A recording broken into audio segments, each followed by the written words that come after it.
So ever since Ruben Amorim was appointed as manager of Manchester United, we have heard the same things from the media, from fans and from pundits. The 3-4-3 cannot work in the Premier League. But I struggle to find that true when I look at Crystal Palace sitting in a 3-4-3, sitting 18 games unbeaten in all competitions, beating Liverpool, smashing Aston Villa, beating Manchester City, and winning 2 trophies along the way as well. The 3-4-3 cannot be the problem, it must be the way that the two teams are using it. So today we are going to look for the differences in the systems between Amorim and Glasner, with a particular focus on defending.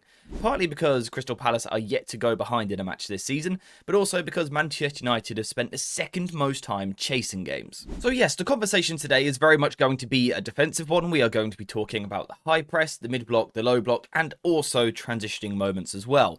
Starting off with Manchester United in the high press. We know that we are a team that in certain moments of certain games like to try and press, but often can be outnumbered. So it's not for the lack of trying, it's not for the lack of intensity. Sesko, Cunha and Bruno, these guys all work really hard, but sometimes numerically they are outnumbered. Particularly in open play when the opposition centre-backs have the ball, what we will often see is these three for United pushing forward. We will then see the two midfielders trying to join as well, but our wing-backs can often be pinned a little bit deeper.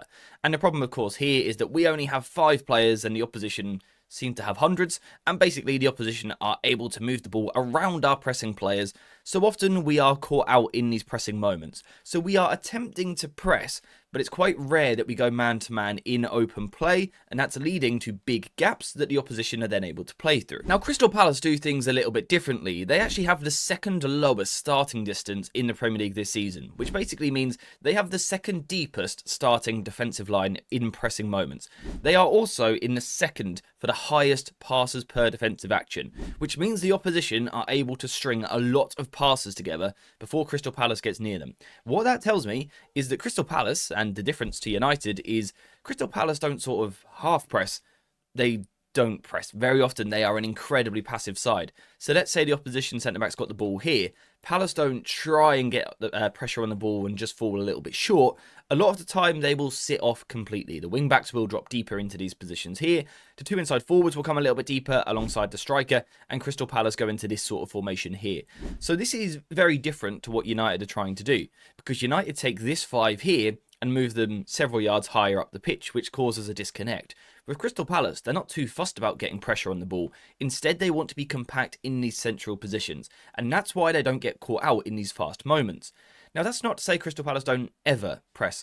For example, on opposition goal kicks, a bit like we've seen from United and we've covered in other videos, Crystal Palace then tend to be a little bit more aggressive. We can often see the striker dropping onto the opposition midfielder, the inside forwards coming a little bit more central, and the wing-backs now flying a little bit higher to try and connect in a man-to-man pressing fashion. But again, this is something that Crystal Palace tend to do on restarts, like goal kicks, rather than open play. So that's why they're more compact. They don't go half and half, they all stick together relatively deep. Now, the next thing that we need to look at is the mid-block, because I would argue this is where Manchester United actually struggle the most. So we're not talking about the opposition being in their own penalty area anymore, we are talking about the whole thing being squeezed a little bit higher, and Manchester United are basically looking to contain the opposition. In these moments, United have a big issue, because we start off in this shape here, as we can see, the 5-2-3, but there's going to be a problem, right? There are big gaps either side of our 2 central midfielders. So outside of Bruno Fernandes to his left, there are these big gaps over here for him to try and cover. And outside of Casemiro to his right, there's these big spaces over here. Now, typically United have 2 solutions in these moments. One of those solutions is for one of the centre-backs, particularly the wider centre-backs, to come forward into midfield. Now, this is a fairly difficult thing for a centre-back to do, particularly when we have players that aren't comfortable and aren't used to doing this. Luke Shaw, for starters, isn't a centre-back, so it's quite a challenging job for him, but other players like Yoro, Harry Maguire, often struggle with connecting to the midfield. So this can cause a bit of a problem. And we are often leaving that space in behind, or we're leaving that space in midfield where our centre-backs get caught a little bit short, and often we are seeing our players sort of in between 2 positions. Now, the other option that we have, particularly when the opposition are advancing in a wide zone, is for our inside forwards to drop deeper to help out defensively. Now, first of all, the problem is they don't always want to do that. You know, Cunha and Mbeumo have been signed to improve us in an attacking sense, in a high pressing sense. not to be sitting in these two positions here, but sometimes they are forced to do so. The problem with this for United, and why I don't like this idea, is because it makes us incredibly passive. If we are dropping nearly 10 players now behind the ball in these moments, United suddenly look very, very defensive. And this is why I've got a bit of a problem with our current mid-block. We become incredibly passive and very easy to play against. And also, the problem is, should we actually win the ball back and look to transition, we've got so far up the pitch to go to even get close to supporting our striker. Now for Crystal Palace, things are a little bit different, which is weird considering they start off in the same structure and the same shape. They start off in this 5-2-3, which at face value seems to have the same problems. We can once again see the spaces either side of the midfield, and the fact that Crystal Palace don't have enough players to cover those positions. But in the case of Palace, they're not actually so fussed about doing that, particularly in the first phase. What they are really interested in is blocking central possession. So the likes of Patino, Mateta, Sarr, they're not too fussed about going and applying pressure to a fullback over in this position here. They want to stay compact. These two central midfielders for the opposition, that is sort of the objective of the Crystal Palace front five. To stop those two getting on the ball, to stop those two dictating the game, to stop those two really orchestrating a game.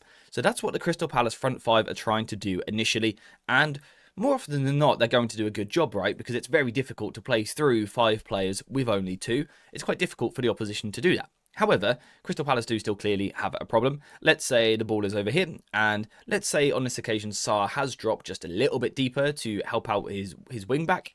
The problem is, if the opposition are able to shift the ball to the far side, there is this massive space outside of the midfield for the opposition to exploit. Now, in the case of Manchester United, what we see here is either a centre-back jumping out into midfield to help out, or we see an inside forward dropping deeper, or we sort of just leave it completely. What Crystal Palace do is actually quite different, and they are more aggressive from their blocking moment. So let's say as this ball is being cycled round to the far side, or even switched perhaps to the far side, what Crystal Palace do is give the wing back the license to be the aggressive one. So rather than an inside forward dropping deeper or a centre back stepping out, we will actually see the whole defensive line moving across together. So we'll see the wing back, often Mitchell, jumps higher, Guehi comes out across, and now Crystal Palace actually shift to more of a back 4 with the high wing back. And you can see that it sort of becomes a little bit of a 4-4-2, granted an off balance one. Let's say the opposition then switch the ball to the far side over here. Let's say Pino had pressure on the ball, then the right wing back would come forward, and once again the whole defensive line would shift across. And this is where Crystal Palace are a little bit different. For me, they feel more aggressive from their blocking moment. They're not just happy and content to sit in a back 5 all game, depending on the game state, let's make that clear. But when the game is even and when they are trying to be aggressive, they succeed. They are aggressive from their block, and that's because I think players like wing backs, you know, for them it's much easier to jump up the line than what it is for a centre-back at United to jump into midfield, or for an inside forward to drop really deep. And this, of course, also has an impact on the way that they transition as well. Now, I think even just looking at this, you guys will be able to see what the difference is when it comes to the transition. And that is that Manchester United are often passive and deep in our block, which makes it difficult for us to jump out, particularly when our inside forwards are dropping deep and when our wing-backs are being pinned into a back 5.